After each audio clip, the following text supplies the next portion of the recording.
weekend? It's good. It's great to be back with you guys. Glad you're here. Glad I picked a slow time to be gone. It's, as always, a busy day here at the White House, so I'm going to jump right into a couple of highlights and then take your questions. This morning, the President unveiled a legislative outline for rebuilding infrastructure in America. The 6 principles of the plan are as follows: $200 billion in federal funds to spur at least $1.5 trillion in infrastructure investments with partners at the state, local, tribal, and private level. New investments will be made in rural America, which has been left behind for too long. Decision-making authority will be returned to state and local governments. Regulatory barriers that needlessly get in the way of infrastructure projects will be removed. Permitting for infrastructure projects will be streamlined and shortened, and America's workforce will be supported and strengthened. As the President said many times, we will build gleaming new roads, bridges, highways, railways, and waterways all across our land. And we will do it with American heart and American hands and American grit. This morning, the President also released his fiscal year 2019 budget, which addresses 3 of the President's most important priorities: rebuilding our military and funding from our great men and women in uniform, growing the American economy, and ending waste. We look forward to working closely with Congress to achieve these priorities and ensure the safety and security of the United States for generations to come. OMB Director Mick Mulvaney will be answering questions on the budget immediately following today's briefing, so I encourage you all to stick around for that and save your budget questions for Director Mulvaney. I'd also like to add a quick congratulations to the U.S. Olympic team, which is off to a great start. We especially look forward to snowboarders Jamie Anderson and Red Gerard bringing their gold medals back home with them very soon. And with that, I will take your questions. John. Sarah, Rob Porter's first wife, Colby Holderness, spoke with the FBI as part of his clearance process on January 25th, 2017, during which she says that she laid out all of the allegations that have since been aired against Rob Porter and provided the FBI with the photographs that were the turning point in his termination last week. At any time between January 25th of last year and last Wednesday, did the FBI make anyone here at the White House, whether it was at the counsel's office, the chief of staff's office, or anyone else, did the FBI make anybody here aware of the allegations that had been raised against Porter by Colby Holderness and his second wife, Jenny Willard? Look, we learned of the extent of the situation involving Rob Porter last Tuesday evening, and within 24 hours his resignation had been accepted and announced. We announced a transition was going to happen, and within hours it did. The President and the entire administration take domestic violence very seriously and believe all allegations need to be investigated thoroughly. Above all, the President supports victims of domestic violence and believes everyone should be treated fairly and with due process. We've addressed this situation extensively, and we have nothing more to add at this time on that topic. The allegations that were raised against him would make him a prime candidate for blackmail, which would lead any responsible person at the FBI to come to the White House to say, just want to let you know, this person will likely never get a permanent security clearance. Was that concern ever raised to anyone here at the White House? As I know Raj addressed last week, we let the process play out. It was ongoing, hadn't been completed, and beyond that, in the statement I just gave you, I don't have anything else to add. Cecilia. Why haven't we heard the President say exactly what you just said right there, that he takes domestic violence very seriously? I spoke with the President. Those are actually directly his words that he gave me Why earlier today. hasn't he said that? He had the opportunity. It's my job to speak on behalf of the President. I spoke to him, and he relayed that message directly to me, and I'm relaying it directly to you. Does he believe Rob Porter's accusers, or are they lying? Look, as I just said, the President, along with the entire administration, take domestic violence very seriously and believe all allegations need to be thoroughly investigated. And above all, the President supports the victims of domestic violence and believes everyone should be treated fairly and with due process. That doesn't answer the question. As I just said, I'm not going to go beyond that. That's where we are right now. Aisha. Does the President still wish Rob Porter well? Does he still believe that he wants him to have a great career ahead of him? Because that would seem... I think the President of the United States hopes that all Americans can be successful in whatever they do. And if they've had any issues in the past, I'm not confirming or denying one way or the other, but if they do, the president wants success for all Americans, and that he was elected to serve all Americans, and he hopes for the best for all American citizens across the country. Jim? What about the president's tweet over the weekend? People's lives are being shattered and destroyed by a mere allegation. It seems like the president was believing Mr. Porter as opposed to his alleged victims. Why did the president tweet that over the weekend? Why is he seemingly defending Mr. Porter publicly? Is it because he has faced his own allegations? Is there some sensitivity there? Is that why that is? Look, as I just said, and I'll repeat it again, the president and the entire administration take domestic violence very seriously and believe all allegations need to be investigated thoroughly. He certainly supports the victims of domestic violence above all else and believes that everyone should be treated fairly and with due process. Is there some The president's simply saying that there should be a due process that should be followed and looked at. Is there tone deafness there? Is there just a being on the wrong side of things? I don't think the president being talk about it on Friday, supporting tweeted it due up. process for any allegation is not tone deaf. I think it is allowing things to be investigated and a mere allegation not be the determining factor. He's not taking a side necessarily one way or the other on any specific issue here. He's talking about mere allegations shouldn't be the determining factor for any individual, that there should be due process. I think anybody here, if they were accused of something, hold on, Jim, I'm not finished. Hold on. Jim, hold on. What I'm saying is I think anybody here, if they were accused of something, would want the opportunity to go through due process. That's all we're saying. The vice president said he was appalled by the allegations. Why did the president not use this as an opportunity to say something like that? Why does he have to speak through you? The president has been clear multiple times through myself and others within the administration that we condemn domestic violence in all forms. He has not said it. Why has he not said I'm the it? spokesperson for the White House and for the president, and I'm saying it to you right Why does the vice now. president have to say it? Why didn't he say it?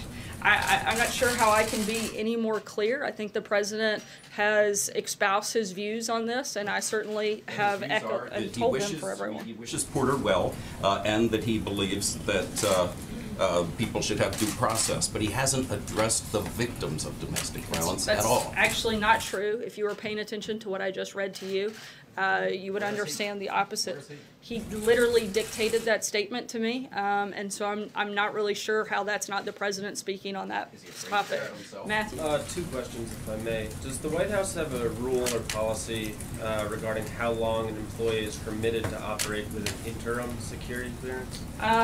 As we've said, we're not going to get into the details of how the clearance process works. Last week, we went further than we ever have before due to extenuating circumstances, and there's nothing further to add on that front. Look, this is a process that doesn't operate within the White House. It's handled by our law enforcement and intelligence community, and we support that process. It's the same process that has been used for decades for other and previous administrations, and we're relying on that process at this point. I do think that it's up to those same law enforcement and intelligence agencies to determine if changes need to be made to their process. Another topic, if I may. To follow on that, can you say whether the White House is beginning to examine or review cases of staffers who are operating under an interim clearance? I can't weigh in. But Sorry, go ahead. examine their cases more closely in light of the Rob Porter situation. I'm not going to get into the details of the process beyond what we've already said, but I can tell you that we do rely on the same process that has been used for decades, and if changes are thought to be made, that would be made by the law enforcement and intel communities that run that process, not the White House. But that's something that could be looked at certainly in light of this. Do you have any more information for us on Vanessa Trump? How was the president informed of what happened in New York? I know the president spoke with her. Beyond that, at this point, it's an ongoing and active investigation, so I can't comment any further, but I can say that the president has spoken with her within the last hour. Jacqueline. Sarah, I want to just get back to Cecilia's point, which is that the president has a history of defending men who have been accused of sexual assault and harassment and abuse, including Mike Tyson, Bill O'Reilly, Steve Wynn, Corey Lewandowski, Roy Moore, and now Rob Porter. Would the White House like to say today unambiguously that the president believes women making these accusations? I think the president, like I said, above everything else, supports the victims of any type of domestic violence, but the president also supports due process, and I don't have anything else further to add I just beyond. want to get back to the timeline, Sarah. So the Intercept reporter Ryan Grimm tweeted out photos of Colby Holderness's black eye at 1:53 a.m. on Wednesday, and the Daily Mail published them at 8:30 on Wednesday morning. Then the White House sent CBS a statement at 1:45 on Wednesday afternoon, 12 hours after all of these photos were already published and out. Why was the White House still saying that Porter was a man of integrity and honor after these photos had circulated? The comments that were made by members of the White House were based on our personal experience, and we could only speak to the interaction that we had personally had. Sarah, thanks. Why are high-level aides allowed to work with classified information without permanent security clearance? Once again, that's a question that the FBI and other intelligence communities, they make that determination. That's not something that's decided by the White House. It's the same way that it has been. Classified information, given that you have someone like Rob I'm Porter sorry? who didn't have a permanent security I missed the clearance. first part of your question. Can you guarantee that you are protecting classified information, given that you have someone like Rob Porter who didn't have a permanent security clearance? I think we're with doing access and to taking classified every step information? we can to protect classified information. I mean, frankly, if you guys have such concern with classified information, there's plenty of it that's leaked out of the Hill, that's leaked out of other communities well beyond the White House walls. If you guys have real concerns about leaking out classified information, look around this room. You guys are the ones that publish classified information and put national security at risk. That doesn't come from this White House. Is this White House My- jeopardizing national security? Is this White House We take jeopardizing every national- precaution possible to protect classified information and certainly to protect national security. It's the president's #1 priority is protecting the citizens of this country. It's why we spend every single day doing everything we can to do that. And I think if anyone is publishing or putting out publicly classified information, it's members of the press, not the White House. Kushner have his permanent- Sorry, why doesn't Kristen, Jared I'm- Kushner have his permanent At the end of last security week, clearance? the White House said that there were things that everyone could have done a better job handling this situation. Have you identified anything specific, other than, I know you mentioned law enforcement agencies and the FBI and their process. What about your process? Has the White House identified anything it could have done better in this situation to prevent something like this from happening? I think we're looking at that internally and agree that there are things we could have done better, and we're going to continue to look at the process and the role we all played and how we can do it better. But not just in this. I think every day we come to work and we hope to do a better job than we did the day before, and we're going to keep doing that every single morning we come to work. We're going to do our best to make this day better than the last and make this country better than the day it was before. That's our goal, and that's what we're going to do in every situation. As we recognized last week, there were some things we could have done better, and we're certainly going to look at every single instance in every single thing we do, how we can always do it a little bit better than we did the day before. Josh? Sarah, Tuesday night when the initial story came out, the White House praises Rob Porter. Wednesday morning photos come out. The White House says this stands by its statement. Wednesday afternoon, the White House continues to praise Rob Porter. The Chief of Staff John Kelly says he acted 40 minutes within knowing the allegations. Can you explain that? As I said, and I'm going to repeat what I said earlier, that we'd learned of this situation involving Rob Porter last Tuesday evening, and within 24 hours his resignation had been accepted and announced. We announced a transition was going to happen, and within hours it did. And in terms of timeline, I don't have anything else to add. Explain that. I can tell you that a conversation took place within 40 minutes, and beyond that I really don't have anything else to add, Josh. We've reported, and others have too, that Don McGahn over a period of months was told repeatedly by the ex-girlfriend, by the FBI, by others in the White House about these accusations and didn't do anything. Can you explain why no action was taken by Don McGahn, the chief White House lawyer? Those allegations that have been reported are not accurate. April? Sarah, you keep saying the president says we take domestic violence very seriously. Moving forward, how seriously will he take it? What will he do to raise awareness about it, combat against it, particularly as, again, I asked this last week of Raj, as this administration ended the Violence Against Women office, as well as closing down the Women and Girls office, what will be new and different as it relates to combating this? I believe there's an individual that is in the nomination process to run an office specific to domestic violence. And when we have that process completed, we'll make that personnel announcement, but we are in process of doing that. Another question really fast on infrastructure. Infrastructure is about jobs, job creation, and you're talking about rural America. When you're talking about these jobs, are there going to be guidelines as to who can and who won't be hired? Not that I'm aware of anything to that nature. A lot of the infrastructure projects during the Obama years, when Hilda Solis was labor secretary, a lot of those jobs went to Hispanics. And A lot of those jobs were never completed or started. They were announced, but nothing ever happened on them. We're expecting a very different result to actually announce and complete projects versus just announcing and doing nothing. John? Thanks a lot, Sarah. I just wanted to get you to clarify something. I think you answered this, but I just wanted to have you clarify it if you could. It's about the White House counsel, Don McGahn. Are you saying that the White House counsel never learned until last Tuesday that there was any allegation of any sort that was ever leveled against Rob Porter? Again, I'm not going to go into the specific details of how the process works, but I can say that we learned of the extent of the situation. Who's we? Because I want to get to Don The McGahn White House, specifically. the White House generally.